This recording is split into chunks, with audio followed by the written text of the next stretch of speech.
नमस्कार।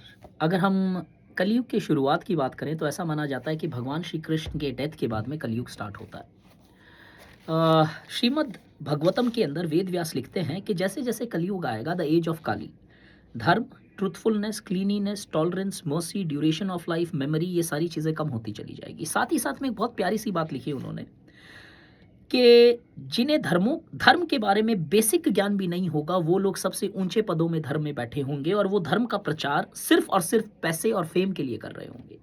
आज के बड़े-बड़े शास्त्री देखो आप, यहाँ तक तो चलो ठीक है, मे बी गुड इनफ। साथ ही साथ में ये माना जाता है हिंदुइज़्म के अंदर कि 6 ऐसी क्वालिटीज़ हैं जो ह्यूमन माइंड को पोल्यूट करती है, खराब करती है और वो 6 क्वालिटीज़ हर एक इंसान को अवॉइड करनी चाहिए। 6 क्वालिटीज़ क्या है? क्रोध जिसका मतलब एंगर, काम जिसका मतलब पैशन, लोभ का मतलब ग्रीड, मोह का मतलब डिल्यूशन, मदा का मतलब एरोगेंस और प्राइड, मत्सर्या देखें तो कॉम्पिटिटिव स्पिरिट।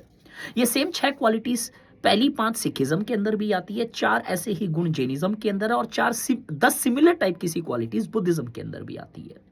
हर एक रिलीजन के लीडर्स हमें हमेशा ये बताते आए कि इन सारी क्वालिटीज़ को हमें अवॉइड करना है अगर हमें मोक्ष की प्राप्ति करनी है, साइकिल ऑफ बर्थ और रीबर्थ से बाहर निकलना है या फिर एनलाइटेंड या केवल ज्ञानी होना है।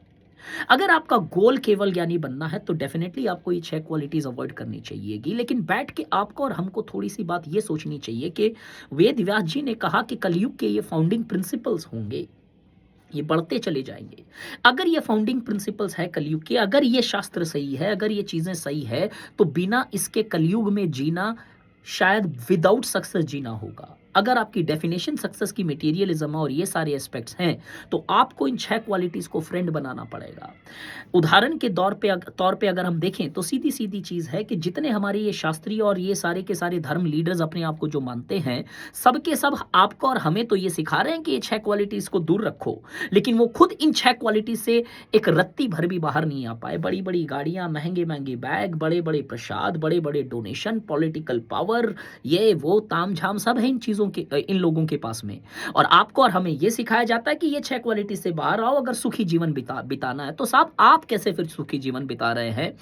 अब रियलिटी ये है कि ये जो प्रिंसिपल्स थे सतयुग, त्रेता युग, द्वापर युग जैसे टाइम्स के लिए सूटेबल थे, लेकिन कलयुग के अंदर अगर फाउंडिंग प्रिंसिपल ये 6 है तो दोस्त आपको और मुझे इन 6 को नेगेटिव नहीं, इसको टेम करना आना चाहिए, इसे यूज़ करना आना चाहिए, इसे पॉजिटिवली टैकल करना आना चाहिए। अगर हमें सक्सेस लेनी है तो शायद हमें एक गलत एडवाइस दी जा रही है कलयुग में, जहाँ पे प्रिंसिपल्स हम किसी और युग के कलयुग में लगाने की कोशिश कर रहे हैं और इसके कारण आप जैसे लोग और शायद मेरे जैसे लोग हम आज भी इसी जंगल के अंदर फंसे हुए हैं और बाकी जो हमें ये क्वालिटी और ज्ञान दे रहे हैं वो हमसे कोसों आगे बढ़ चुके हैं, despite less educated than you and me, despite less capable and having potential than you and me. क्यों? क्योंकि पोटेंशियल डिफाइन नहीं करेगी अगर वेद व्यास जी राइट हैं।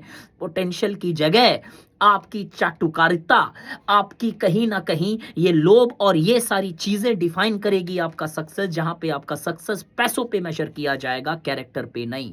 Thank you so much. Do like, subscribe and share if you did like this harsh truth. Thank you.